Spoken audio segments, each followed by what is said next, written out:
MLA Awas Yojana కార్యక్రమంలో భాగంగా సికింద్రాబాద్ నియోజకవర్గం తార్నాకలో నిర్వహించిన కార్యకర్తల సమావేశంలో పరాగ్ అల్వానీ మాట్లాడారు.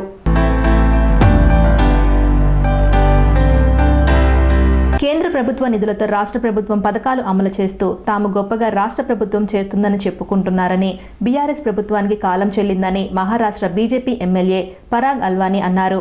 ఎమ్మెల్యే ఆవాస్ యోజన కార్యక్రమంలో భాగంగా సికింద్రాబాద్ నియోజకవర్గం తార్నాకలో నిర్వహించిన కార్యకర్తల సమావేశంలో ఆయన మాట్లాడారు.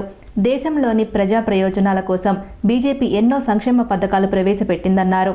ఇందులో భాగంగానే ఎమ్మెల్యే ఆవాస్ యోజన కార్యక్రమం చేపట్టిందన్నారు.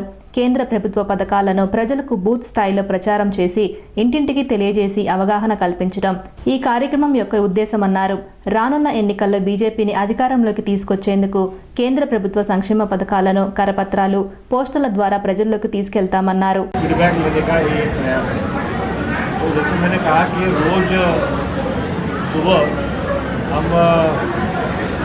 अलग अलग डिवीजन वाइज मीटिंग करते थे.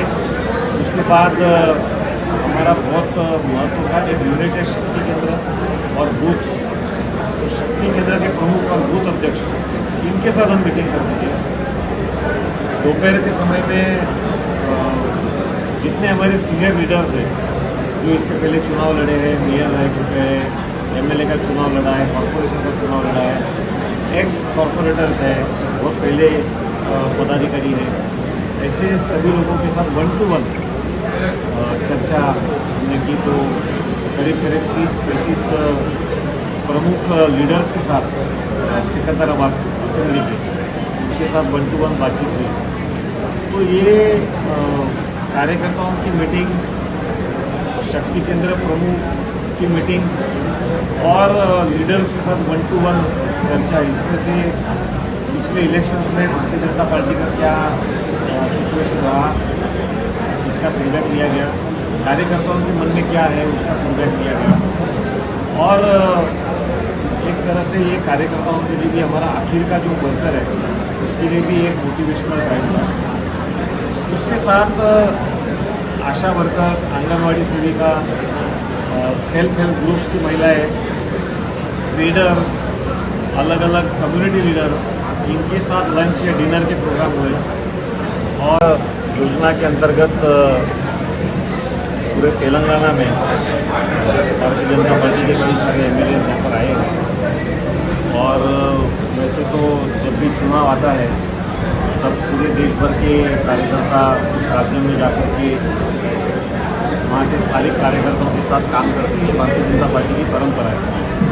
लेकिन इस बार चुनाव के बहुत पहले चुनाव की तैयारी की दृष्टि से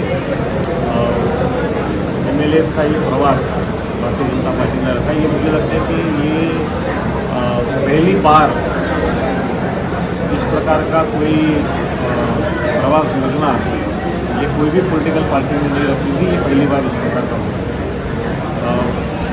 20 तारीख से लेकर के 27 तारीख यानी आज तक ये प्रवास योजना थी, जिसके अंतर्गत 8 दिनों में करीब रोज 7-8 काम, इस प्रकार के 65 अलग अलग प्रकार के काम, टास्क ये हमको दिए थे.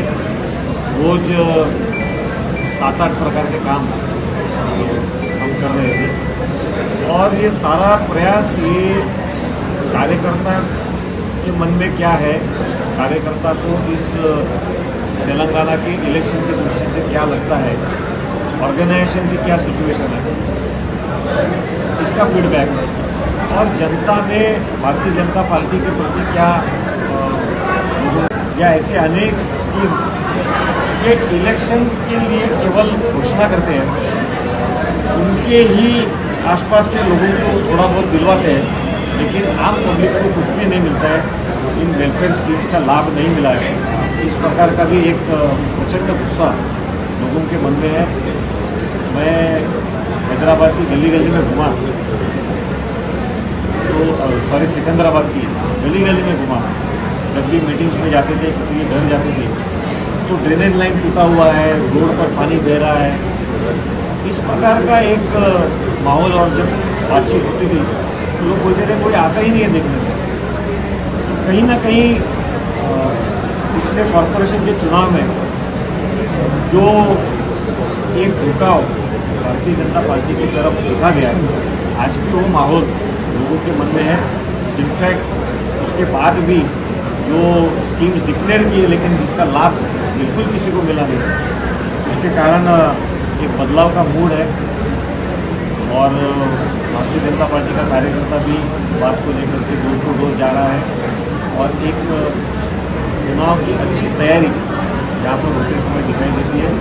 इसी प्रकार से अगर भारतीय जनता पार्टी का कार्यकर्ता काम करेगा तो मुझे पूरे तेलंगाना की जानकारी नहीं, क्योंकि मैं तो केवल एक कॉन्स्टिट्यूंसी में काम किया, लेकिन सिकंदराबाद में डेफिनेटली एक परिवर्तन आने वाले समय में देखेंगे। हमारे कुछ संस्थाएं हैं, उनके साथ हमारी बातचीत हुई, तो ये सारा स्ट्रक्चर जो एमएलए प्रवास का है वो कार्यकर्ता और लीडर के साथ बातचीत करके उनसे फीडबैक लेना और जनता के पास से फीडबैक लेना। कुल मिलाकर के जब मेरी बात हुई अनेक कम्युनिटी लीडर्स के साथ, अनेक रिलीजियस ग्रुप्स के साथ, कम्युनिटी ग्रुप्स के साथ, तो जिस प्रकार से बीआरएस गवर्नमेंट के बारे में नाराजगी ये जनता में दिखाई देती है, खास करके तेलंगाना जॉइंट एक्शन कमेटी में जो ऑफिस बेयरर्स रह चुके हैं, जो उस एजिटेशन में टाइम जिन्होंने स्ट्रगल किया, एजिटेशन किया, जेल हुई, नौकरियाँ छोड़ दी, नौकरी छोड़ करके जिन्होंने एजिटेशन में काम किया, आज ध्यान में आता है कि तेलंगाना स्टेट तो बना और तेलंगाना के एजिटेशन का सबसे ज़्यादा पॉलिटिकल फायदा जिस पार्टी को हुआ, वो लोग आज गवर्नमेंट में बैठने के बाद उस एजिटेशन को भूल गए।